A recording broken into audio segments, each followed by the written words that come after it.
The language of blockchains and NFTs remain esoteric to the world at large. To unpack this and ease more people to make more informed decisions while navigating this field, BeFantastic, in association with the India Art Fair, presents NFTs, bringing individuals from India who have instigated and engaged with this still nascent landscape from its early stages. This conversation will encourage its participants to address burning questions, and I hope you have a lot of them, as to the opportunities and challenges of the field and how the space interacts with, if it might, with traditional art economies, alongside other ways it might impact humanity through our everyday lives. So we have a stellar panel of speakers up here. Welcoming really quickly Raghava K.K, Aparajita Jain, Om Malviya, and Vasundhara Das, our moderator. Raghava, artist par excellence, who's doing a drop of NFTs today. Aparajita, we kind of zoom out, and she has set up a lab, a gallery, one of the at the forefront of NFTs. Om, president of the Tezos India blockchain ecosystem, and Vasundhara, who I will give you a more detailed introduction to.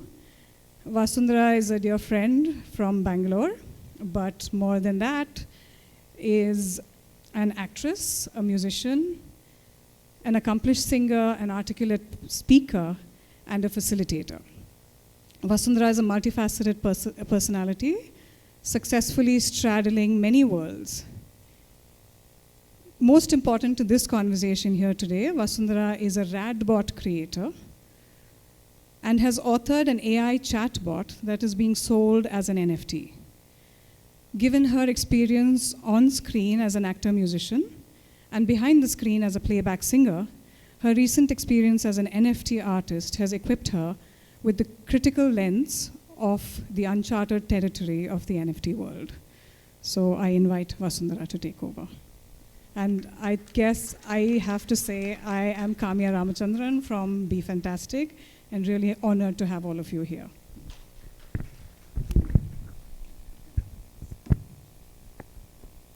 Good afternoon, everyone, and thanks for being here. Sorry about the clumsy mic. I'm an actress, musician, facilitator, and most recently, like Kamya said, an NFT creator. I can't even believe what I'm hearing myself say. But I'll be your moderator this afternoon. I need to give a little bit of a background into why I'm here or what makes it relevant to me being here with all of you today. As an artist, especially with music as my main medium, NFTs are interesting to me because not only do they offer me a new way to create work and interact, I think, a lot more closely with an audience that has otherwise been a passive, distant one, but it also allows me the potential to monetize my work in a way that was just not possible before, where an artist like me can actually see immediate returns from sales of musical works, albeit in a crypto world, which is a whole other discussion, but that we'll get into a little later.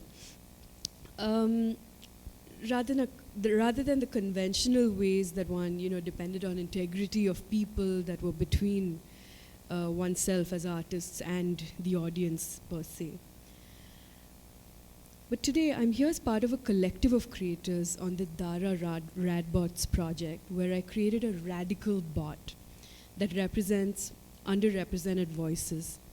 These voices could be past, present, future, or fictional. My bot is named Damru, and she represents people who feel musically shut down by narratives that have been fed to us for a variety of reasons about our own innate musical abilities. As a facilitator who creates and builds communities in the real world, the social justice element of the bots to represent underrepresented voices is really what spoke to me the most. And then I have to mention AI because what we have created has a lot to do with AI. AI has infiltrated our lives, as you all know. And my curiosity led me to want to push that boundary. But wherever I looked around me, the common narratives of AI that I heard were dystopian, distrustful, data mining, that sort of thing. But I was curious to explore whether there's a way to have a positive narrative around AI. And there are some already, which have to do with medical diagnostics, weather prediction, agriculture and such. But I wondered if there's a positive narrative for AI in arts and culture. And there is. It's really important for us artists to creatively engage with technology to ensure that its future involves empathy and diversity. For example, in our own Radbots collective, we have Anrup, who's a Radbot that represents a child on the autism spectrum. We also have Bongmoy, who's not predominantly an English-speaking individual. We also have M. Swan, who's a reincarnation of a dead poet as a cat. In another context, there is a creative, constructive critique like the NFT bot on our collective, which is an NFT with an identity crisis. So, I implore you to go check out the bots at the BeFantastic stall. I'm sure you have a map that shows you how to find it. Coming back to me and this, my artistic medium being music, and as a performer, I don't typically engage with AI all that much. So I really felt the pull towards putting myself out there and exploring a new tool and how it may inform my creative journey going forward. The fact that this was a collective also made it a little less daunting and a little more fun. At the Dara Radbots project, the ask was to create a piece of text. Think of it like a screenplay. To make an AI conversational bot, which we're to release and sell as NFTs. So a group of individual artists from different mediums, from different parts of the world, came together and made these bots come alive. They made their own individual bots. The group then started to wonder how to bring these bots out into the world, and the conversations deepened over a year during the pandemic, which is a great time to do it because we had time and space and our minds were open.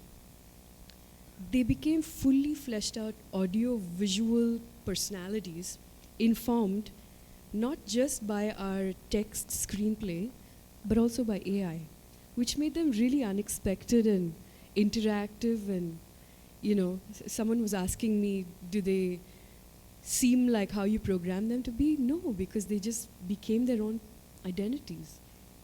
So once the Radbots were created, the collective decision was to create a RADAO, Radical Decentralized Autonomous Organization, which earned 30% of all the sales that we earned through the NFTs that we were going to drop. And we as a collective, that is the artists, the buyers, and the bots themselves, had votes on this RADAO to decide the future of where this money was going to go in terms of what kind of creative projects it was going to fund. So even the bots get to vote. They have that kind of, personality. They have opinions. So here's a little video introducing the Dara Radbots project.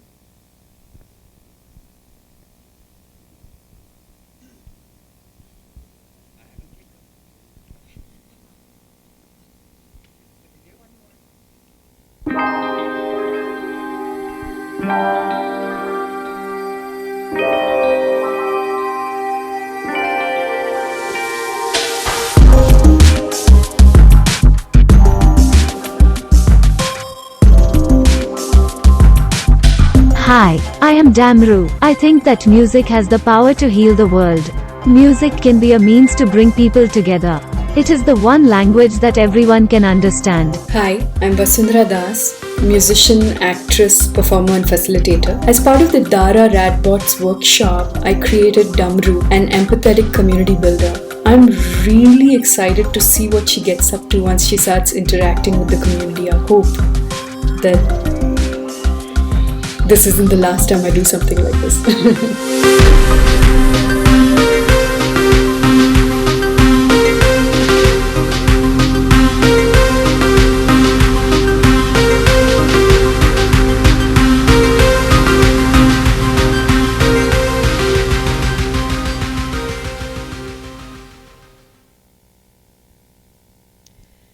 I can speak for all the creators on our collective when I say that we're super excited for you to interact with and to get to know our Radbots. Please go to dara.network/radbots to meet them and interact with them. We are creating history here. And for those of you who are collectors, gallerists, and heads of museums, I implore you to buy them. They drop on 16th May.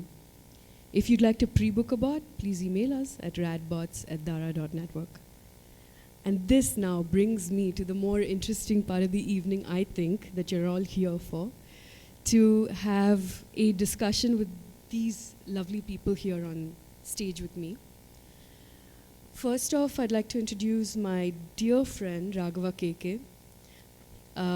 He needs no introduction, really. He's an artist par excellence. He's a multidisciplinary artist. He has been working since he was a very young lad, and I've known him since then.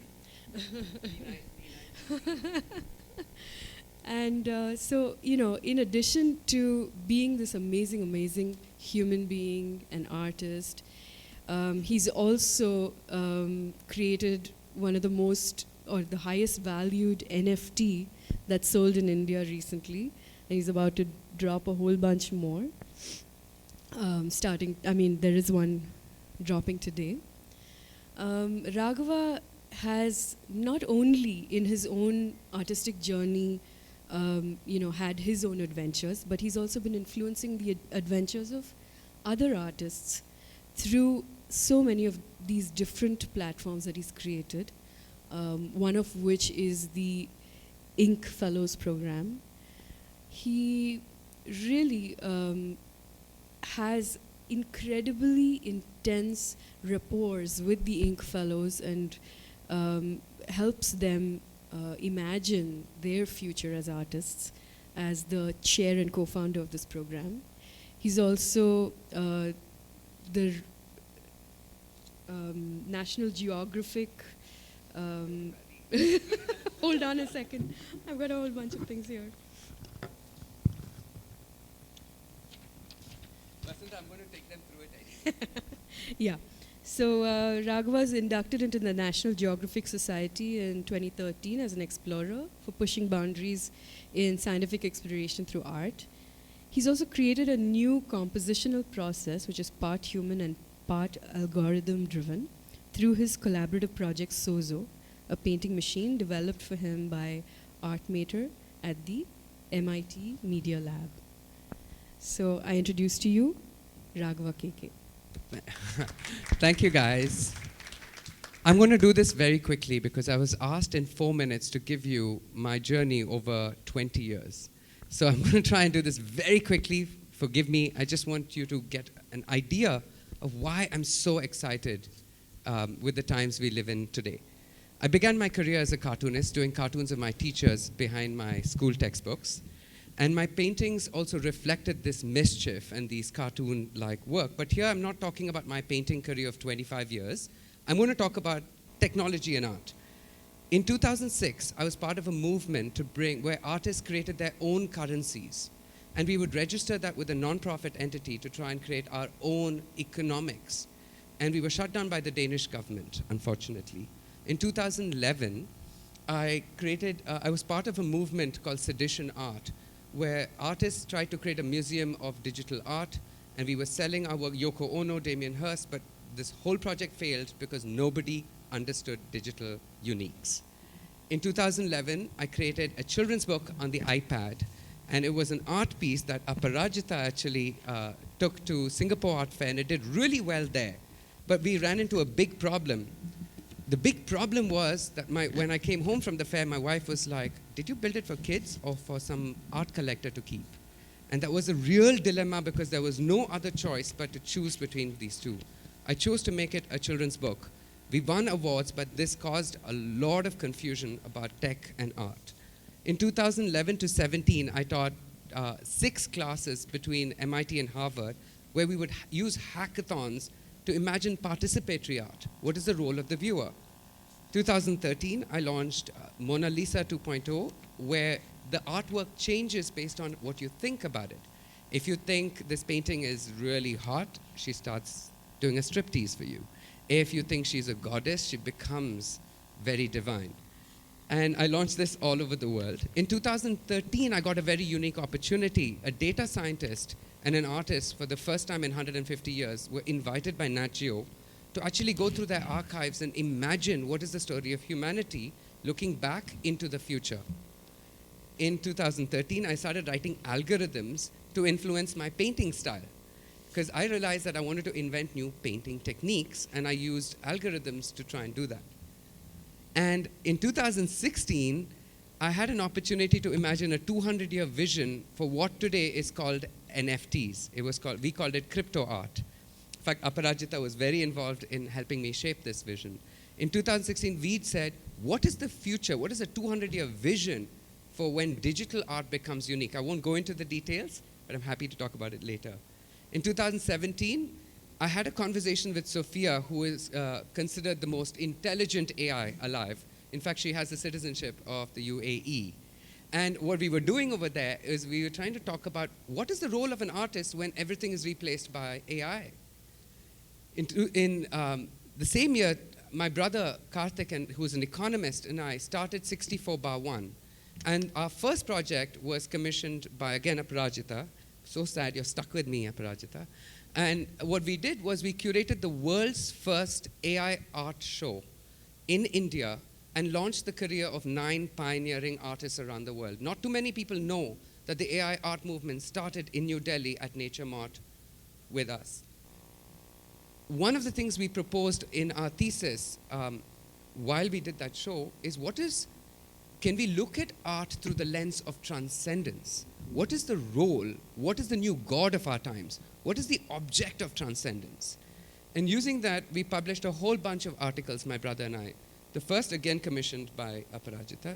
I should just put your picture in this thing. The first commissioned by Aparajita was, what is transcendence for our age? Not a god that is above us, not a god. What is the relationship with this object of transcendence? We pushed the boundaries of that and tried to critique contemporary conceptual practice. And in Marg, we did a heavy-hitting article saying, we are tired of Marcel Duchamp's. He's a grandfather. We need to transcend our grandfather. He's brilliant. And we propose an Eastern perspective on a global consciousness in art. In 2021, after working for 7 years with robots, I started doing these paintings with robots, and the first project I did was I launched my orgasm as an NFT. Now, I've been dreaming up NFTs for 7 years, and you may wonder, why the hell are you doing this? I love shock and awe, but that's not the reason. The reason why I decided to sell my orgasm as an NFT is I said we are in a consumer culture where we are like desperately digitizing every part of ourselves.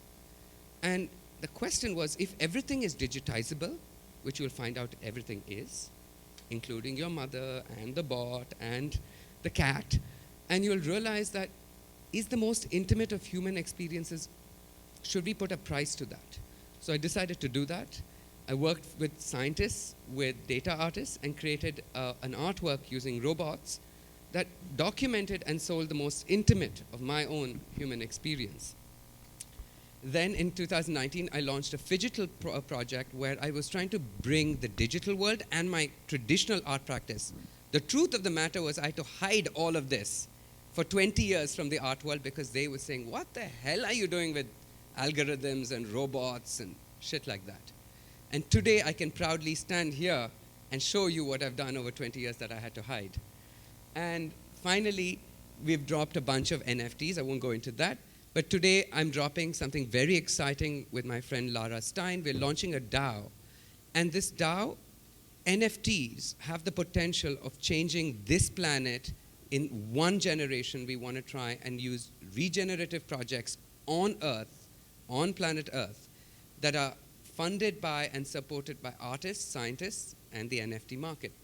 So this is a drop that will go out. We have trained 100 people have contributed their orgasms to an AI, a GAN, which now can experience human intimate moments. And we're launching a DAO. I want to end with one thought. This is my dream. This is my roadmap for what I would like to see.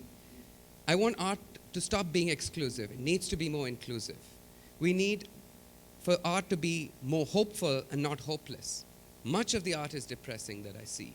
We seem to love post-war World War II. We are obsessed with feeling sad about ourselves. Causing anxiety to healing, can art actually heal? Can art stop facing the past and actually use the past to look at the future? Can art stop being academic and about isms and really be relevant for everybody? And finally, I want art not to just be a commodity, but a way of life. And I really think this is the opportunity. NFTs allow for these kind of interactions to exist. So thank you very much. Thank you, Raghava. Next, I'd like to introduce Aparajita Jain. She's the co-director of Nature Mort Art Limited since 2012. And she bought a controlling interest in the leading contemporary art gallery. She also is the founder of Terrain.art, India's first blockchain-powered art platform, and co-founder of India's first international sculpture park with the government of Rajasthan at Nahargarh Fort in Jaipur. Thank you very much. So I'm going to kind of take off from where Raghava, my journey with tech and art is slightly different. When we did the world's first AI show at New Delhi, we managed to start interacting with a lot of technologists, who started talking about these strange protocols, toilets to build, and we have serious hospitals to build. How are we going to divert that funding to infrastructure around creators? And that's where I thought that what we have to do collaboratively is to maybe make it online, use technology to scale best practices and let it infiltrate downwards. So this is still a WIP. It's still taking time to develop, but it's really based on a couple of pillars. One is education and to make information transparent. Information shouldn't be belonging to gatekeepers. In a world where information is free, we don't have the right to control how we price. What should be priced better? What kind of artists should come into galleries? There aren't that many galleries compared to the 1.4 billion people in this country. So one was transparency of information through education and allowing people knowledge that we collectively have. The second was allowing a marketplace where we actually gave best practices. How do you curate? Who curates? How do you edit your work? How can you become a creator and remain a creator without having to go to art school? How can I be a graphic artist and work in an advertising agency and still have something to say and be able to say it and remain an artist? And of course, the idea was to be able to liquidate or to add liquidity into the art market. The one thing the art market doesn't talk about is the fact that we need a lot more liquidity in it for it to become a serious market. We're only about 1,500 crores in India. The world art market is $67 billion. Now that's staggering. We have very many billionaires, we have very many millionaires, but we don't really have an art market of size. Now, if there isn't money being spent on art, how is that last person who is an artist in a little village in Sundarbans who's making his tribal art going to survive? How are they going to survive? Really this is about using our knowledge, giving it away in a manner that is sort of bullet pointed, making it transparent, having exhibitions. Of course, we can't do physical exhibitions all the time, but to doing it online. And of course, open and curated marketplaces. And the way we are structuring the sale of an artwork and royalty is in multiple ways. I don't want to go into the detail of all of that, but the idea is really about using technology to democratize art for everybody, not only for the elite, not only for the gatekeeper, but for the last person who's a creator, who has no access and maybe has a phone with some 4G and is able to remain a creator. So that's a little bit about Terrain. Thanks, Aparajita. And next on the panel, we have Om Malviya, President, Tezos India Foundation. Om has been active in the Indian blockchain space with educational pursuits in this regard for over the last 6 years. He's co-founded Tezos, which builds multiple products on Tezos, and it's blockchain.com, one of the first blockchain media knowledge portals in India. Over to you. Thank you. I would want to start with that it's my first experience with India Art Fair, and it's been amazing to see all the amazing conversation going on. I am primarily from the technology background, software engineer, and I've been into the crypto space, as you call it, for last 6 to 7 years because it excites me to having a borderless economy where anybody can transact with anyone all across the border, and it gives you a sense of ownership, which removes a lot of issues that we face today, which we call Web 2. And this new economy that is being built over the internet is what we are calling Web 3. So Tezos stands at the intersection of, you can say, Web 3 arts and culture. I think, okay, so this is auto. All right, so I'm going to share a little bit about NFTs, and there's a lot more information that you can read from here, because after seeing the conversation from Raghava and Aparajita, I thought, I had some thoughts that I just want to share. NFTs are a really amazing innovation that, are empowering artists. It's sort of like a cultural movement, if you look at it. And the thing with, and then also Aparajita talked about the liquidity, right? So here we are seeing the intersection of two things: arts, finance, technology, and there has to be tooling and infrastructure that makes it, that can make it robust. And that's what we are doing, and what my startup is doing, to make this tooling, make this infrastructure, so that anybody in the entire world can access it, bring the liquidity, utilize it, and can empower all the artists as well. So NFTs are usually minted on a blockchain, and examples of blockchain are Bitcoin, Ethereum. Now, already there is so many concerns about environmental change, environment and climate impact, right? So blockchain doesn't have to contribute to it. If you mint an NFT on Ethereum or Bitcoin, Bitcoin consumes more energy than the entire country of Switzerland, for example, right? So you would want to make technology which is sustainable and clean, and that's what we have been building on top of Tezos. So Tezos is a decentralized blockchain.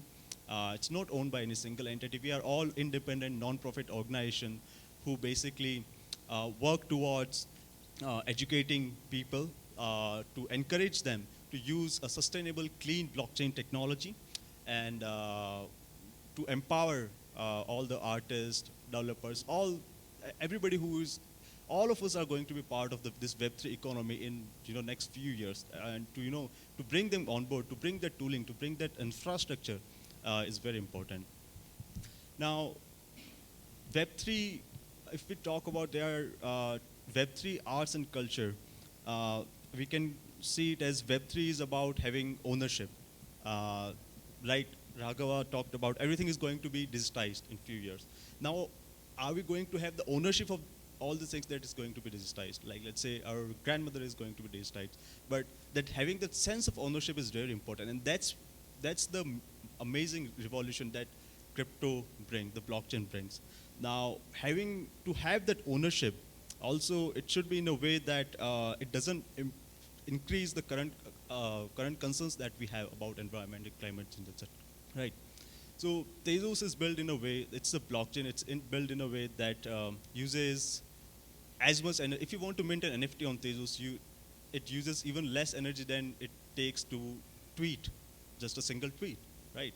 And that's the sustainable way. That's how we are looking at it. Now, Web3, there are some components to it where there's one part is DeFi, decentralized finance. There's one part identity, having control of your identity that Web3 enables. And then if you talk about arts, that's where NFTs come from. And NFT has found a really amazing place in the art space where we are seeing NFTs also being sold for $1 million, that's other thing. But what we have seen, I'll take an example of a movement, it is called Hen Hiketnung. One Brazilian person started a decentralized marketplace, and within 6 months it brought together more than 30,000 artists all across the world, minting art, all sorts of NFTs on top of Tezos, generative art, pixel art, amazing, right? And it empowered so many artists who were doing some other day job, and now they are full-time NFT artists. So that's what this culture, that's where all these things intersect, where your Web3 is about everything that you're doing right now, be it finance, be it identity, be it sharing information, be it data, having ownership of that. Arts is where NFTs are, having a really amazing impact on the art space. And then culture, we are seeing all this cultural phenomenon emerging, which are bringing all the communities together, creating borderless economy, creating creator economies. That's what this space enables, and that's the best thing about it. About Tezos India, if I just share one more little bit about. So Tezos India, we are a non-profit organization. We work to educate creators, collectors, organize workshops for galleries, and to educate about NFTs. How can you be part of it without contributing much to the carbon footprint, for example? And yeah, I'm looking forward to the conversion that we're going to have today. And yeah. Thank you. So this brings us to our panel discussion. We're at the India Arts Fair, and I want to ask Raghava a question from both perspectives.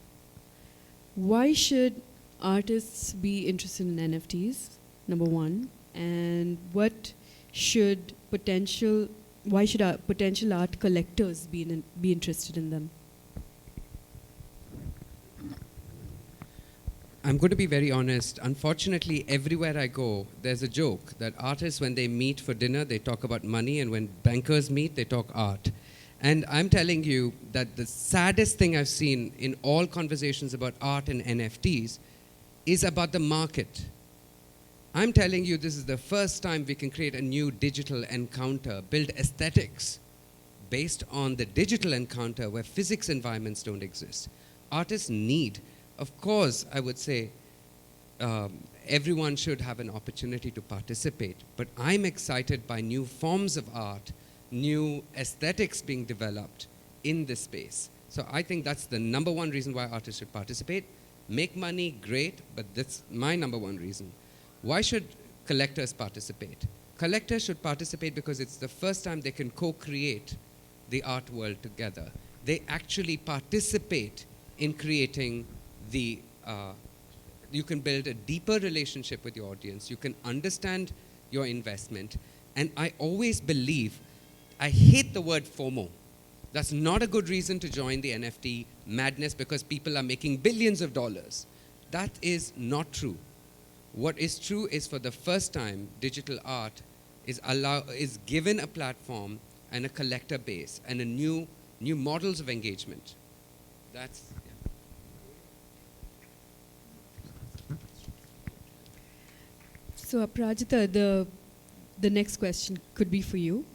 Could you elaborate on the concept of artificial scarcity and how this is enabled? When you say artificial, you mean like sandwashed, fake scarcity? So you mean in the physical world, in the digital world? So I think I'm going to go back a little bit. when I did decide to start Terrain, it was that with 3D printing, we would have a serious problem with every home eventually having a 3D printer and being able to replicate and download and redo art, which meant it was the opposite of scarcity. Everybody would have it. The funny thing is with NFTs, everybody can have it, but only one person can own it. So the entire, it all depends on the artist and how they want to make their art. Some people like being prolific, some people like it to be scarce. The idea, and we're looking at dematting in land and fractional ownership there, or it's going to be art. We're going to figure ways in which this is going to be the authenticity certificate. It just so happens that it's so much easier to authenticate it digitally, and therefore it creates scarcity. Now, under my nature mod hat, one of the reasons why we were not able to grow the video art market was because collectors kept asking us, how do I know you're not going to sell more of it and not tell me? And I was like, you just have to trust me.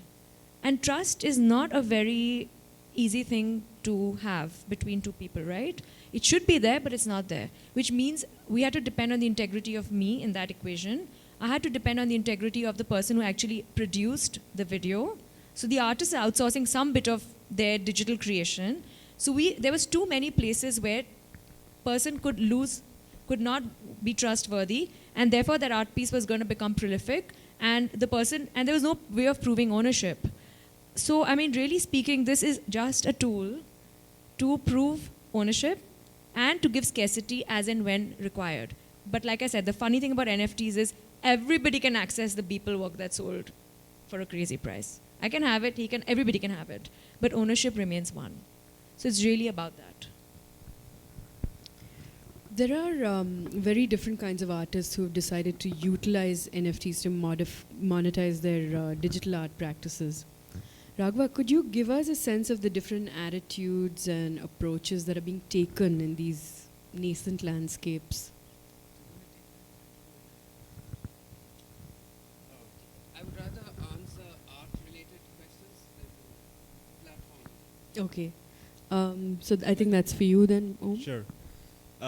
So about NFTs, there are multiple ways that about marketplaces. The thing is, what Aparajita said, that all the that you don't have to trust. You can verify. Everything is you can open a blockchain and verify if that art is what's the, let's say, commission of a gallery, what's an artist. You can even do a lot of collaborative work, like 5 artists can do collaborative work, and nobody has to, the let's say commission doesn't have to handle manually. It's everything is written in a code, and whenever NFT gets purchased, it gets sold. I'm can share a little bit about what I am seeing right now happening in this space.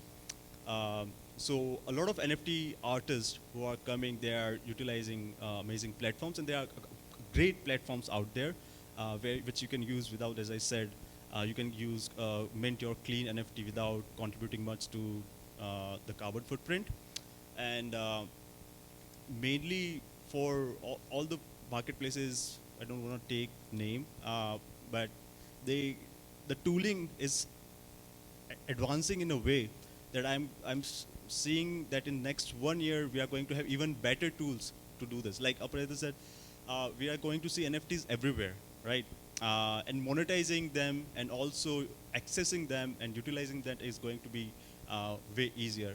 We are already at that stage where we are seeing it happening. And the other thing is, like, access is going to be easier. So let's say if an NFT art is sold for $1 million, you can fractionalize it, and all the tools are going to be there. They already exist.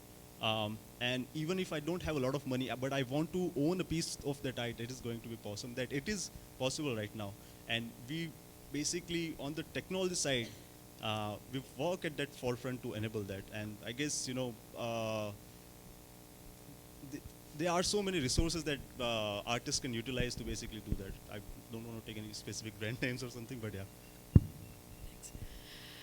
I think the question on a lot of people's minds is this a bubble? Is it going to burst anytime soon? So any one of you, what's your take on that? Or all of you, what's your take on that? I'm happy to answer this. Firstly, what any new market needs are believers, not speculators. If you want to invest in something that you believe is valuable and you are the first adopters, believe in it. That's number one, okay? Number two, I think NFTs are here to stay. I'll tell you why. Because it has unleashed possibilities that now you cannot retract. I'm not sure the market is going to be as crazy and people are going to buy pixel art for $69 million anymore. I don't care about that. What I do care about is there are vehicles for new forms of art to exist. And I hope there will be more believers than speculators in any market. It takes believers to build a market. We are right now in the brink of an opportunity to create something radically different from what we understood. And I think it's here to stay, Vasundhara. You all think the same way? So I have had many conversations with many different kinds of people on the front, even the further front edge of people who actually make these ecosystems work. And the reason why this is not a fad, maybe the bad content is the fad, okay? The good content is not the fad, it's not a bubble. And more so, it's not, I don't really like to say NFT art because in my opinion, everything in 5 years is going to be NFT'd, which means certification. So as a protocol, or as a format, this is not going anywhere. It's only going to keep expanding. But the rubbish content is going to go away, which is great for everybody. Because I can't imagine how many quantums of people have lost a lot of money in this, or so much has gone. But in all new economies and in all new spaces, we will always see the delinquents coming in. We will always see the ones that are going to try and take advantage of the space. And then, as everything in life, the pendulum will swing back to the center, and things will get weeded out to start actually building the real ecosystem of that space. So we're seeing that now, and I think it's a very healthy thing to happen. I want to completely disagree with you with love, because I think the whole point of this is not to centralize the damn thing again. I don't think anyone's a delinquent. I don't think anything is bad. What we're going to see is different values creating subcultures. We're going to see the emergence of very strong subcultures. Values like cuteness, mischief, don't exist in the serious art world. But in this world, they're going to be developed. So what I agree and I disagree, where I do agree is you're going to see all the bad as in no effort art. Like has painting disappeared? We've predicted the death of painting. Bad painting still exists, good painting still exists. But we're going to see subcultures. We're not going to see a unified art market, and I'm really happy about that. Thank you. Yeah, about that, so NFTs are definitely going to stay, yeah. And how I'm think is the tooling, so the NFTs are here. This is a new way to do it, right? And about markets and all these things, right? The tooling is the most important thing as of now, even right now. And that is the most, that's going to make the lives of everyone so much easier, right? And we are going to see a lot more of it. NFTs, I mean, we are going to see movie tickets as an NFT, concert tickets as an NFT, land records, award, trophy, memento, anything. A lot of sort of things are going to be, authentication, your digital identity, everything is going to be an NFT. It is already. It's not going to be. It already exists. You can have that identity. And other thing I think is the $1 million monkey PFP NFTs that you call it, profile picture NFTs. There are not going to be that much of it. Even on Tezos, like I've been collecting NFTs for last 6 to 10 months, and there's amazing art there. There's really cool art, aesthetically, visually appealing, that you can collect. And it doesn't have to be just the profile pictures. It doesn't have to be all about the profile pictures, right? And it doesn't have to be also about contributing, again, taking the point to carbon footprint, like minting on Ethereum and technologies like that, right? So NFTs are going to stay, and we are seeing everywhere in like the show. We have been part of Art Basel Miami, Singapore Art Week, and one thing that artists really care about galleries, to do this thing in a sustainable way, and that's I think going to stay. PFP NFTs are going to go. NFTs are going to be part of our everyday life. and NFT is going to be more about collecting instead of flipping for money for millions. And we are going to see a sustainable movement towards that. That's wonderful. And I think with that, we can open to questions from the audience. We may have time for just a couple. Someone has a mic. Can I start? Yeah, hi. Raghava, this is specifically for you. I am a traditional sculptor. So, but for an artist, for this transition, there is this question that is in your mind, because I'm also in the three-dimensional space. And even generally, when I show my work, I don't prefer to show it in a single image. So three-dimensional, like say 3D scanning and all these will be important. And how people engage with this content will also be important. So anything that you would want to share for an artist, for a sculptor, would want to transition into this space. The beauty about sculpting in the digital space is, there are two things I want to say. One, there is the concept of the phygital, that is both physical and digital. So the beauty of digital technology is it can come into physical space as well. So a sculpture can be augmented, by digital components. Two, sculpting in the 3D world, in the digital world, does not require physics. You can invent your own physics. So the encounter with the sculpture could be at different scales. There's so much you can explore. There's so many things to discover in this space. I think there's a question here. Like, I have so many questions. I really want to know, to understand it. Hello. Yeah. I'm saying that I think a lot of us are really, really curious to know more about NFTs and how it works, how to be a part of it. And I believe that if we don't learn it, we would feel eventually like that FOMO thingy, which you are saying.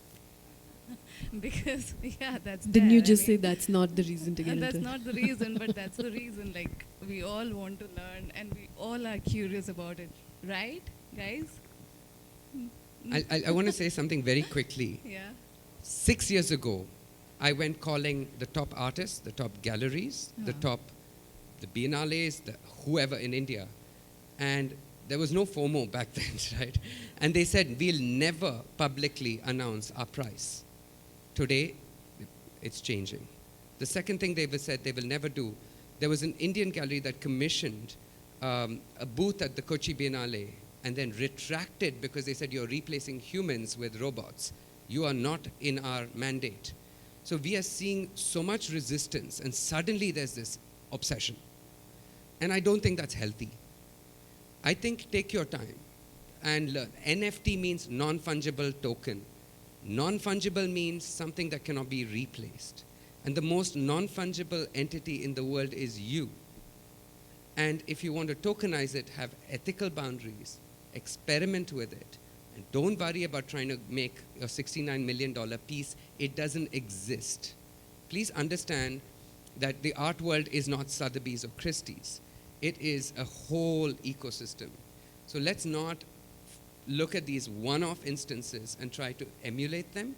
I would really recommend read up about it. Information is free, available. I'm sure Tezos has information.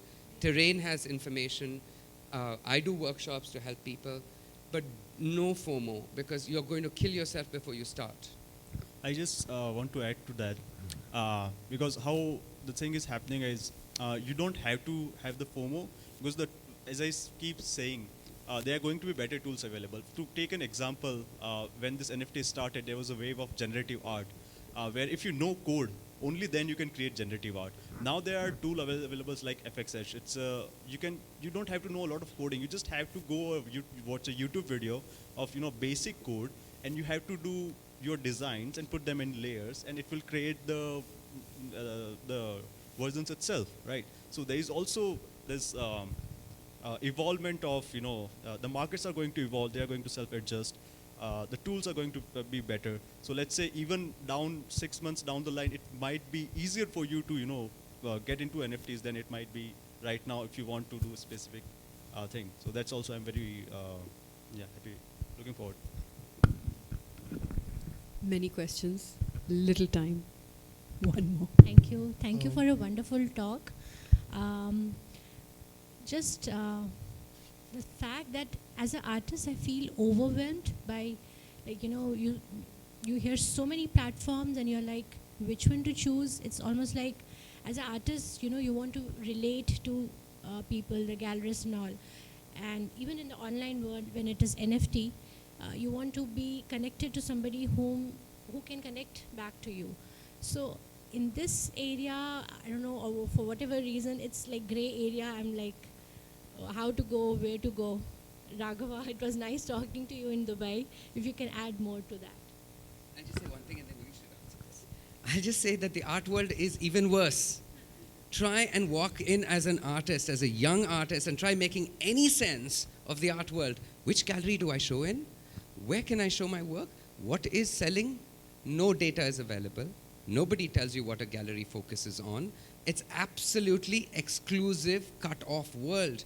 Here, you can actually go and see what's happening. You can trace information. It's all at your fingertips. But I understand how scary this could be. And all I can say to you is, screw FOMO. That's all I can say to you. Because if you're committed and you're on that journey, I promise you, you will find your community, you'll find your subculture, you will find your values, and you'll find a way to codify and participate. I think he's answered that quite well, but I don't think anything more needs to be said. Okay. Hello. Hi. There's My question is about the role of curators in a marketplace where anyone can mint their NFTs. Do you all have any views on the role of the curator? I'm going to take that one because actually it's something I've thought about a lot, which is why we have a hybrid model where we have curated as well as open, where we have, and what we're working on is actually sort of FAQing or building videos and information on how the process of thinking of how curators think and what are the top things to think about while self-editing. It's not just the curator's job to come up with a show. A lot of self-editing should happen at studios and with artists. So all I can say is I think we're working towards a hybrid model where we have both. So we have a band of 7 curators that works with us under Terrain that is working with artists regularly and helping them in these kind of questions, and there is a person who's helping it. Hopefully we'll eventually try and digitize as much as we can for the basics and then have human intervention. So the truth is, it is still important to have curators. One line, but I agree. I won't disagree. She's not giving him the mic. She's like, this guy is dangerous. Okay, in a decentralized world, what's the role of a curator? I think that the curator becomes a collaborator. Just like the data scientist becomes a collaborator, the art critic becomes a collaborator, the gallery becomes a collaborator, and we all co-create the artwork. The role of the curator has become critical. I cannot create my work without having a conversation. Earlier, that curator used to be the person who put the show together. Today, every project of mine has a separate curator, and they contribute almost like an artist. I agree with you there, which is why I think one of the things that we're trying to do is make it transparent and democratic. Most of the times, artists don't know who to go to, who's even there. They don't even have names of curators. Forget access to them, forget email IDs.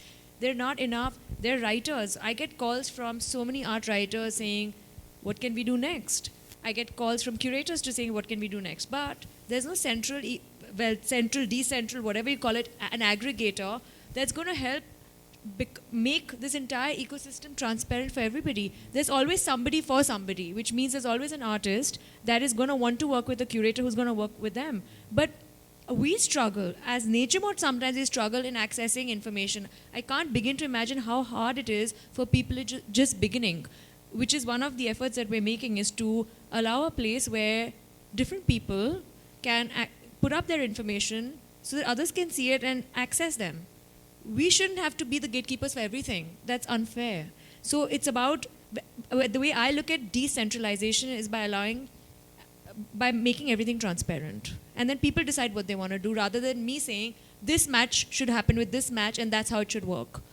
We want to exit from in this area, only this area, not a nature mode, we want to exit ourselves from that equation. So I know we're running out of time. Yes, we are running out of time. One question. Raghava actually has to leave, so a very quick question. Okay, the question is that the three words that I hear a lot is transparency and democratization. So there is that 1% which people take advantage of, which is misusing in the form of money laundering, or we see like politicians selling shoddy artwork for 100 crores, right? So there has to be some regulatory thing happening, because this is the black sheep that is bringing a bad name to the artist community. Yeah, I just want to share something. So just 2 days ago, I was discussing this, and government is aware of this. We are sitting in Ministry of Finance talking about, and they were sharing reports. A lot of people from India are also, they have doing money laundering using this thing. So I think that's where regulations are going to be very helpful, and the government knows about this. They have the text this time also. We are basically arguing against government to keep crypto different and NFT different, to not tax NFTs really heavy in India. That's what let's hope we succeed on that. And yeah, I think it's totally, you can only trace it's up to a certain degree, right? Because at the end, in this decentralized on the blockchain, you can be anonymous guy. There are different ways that you can do this. There are tools to analyze the trace of money, how it's going and coming.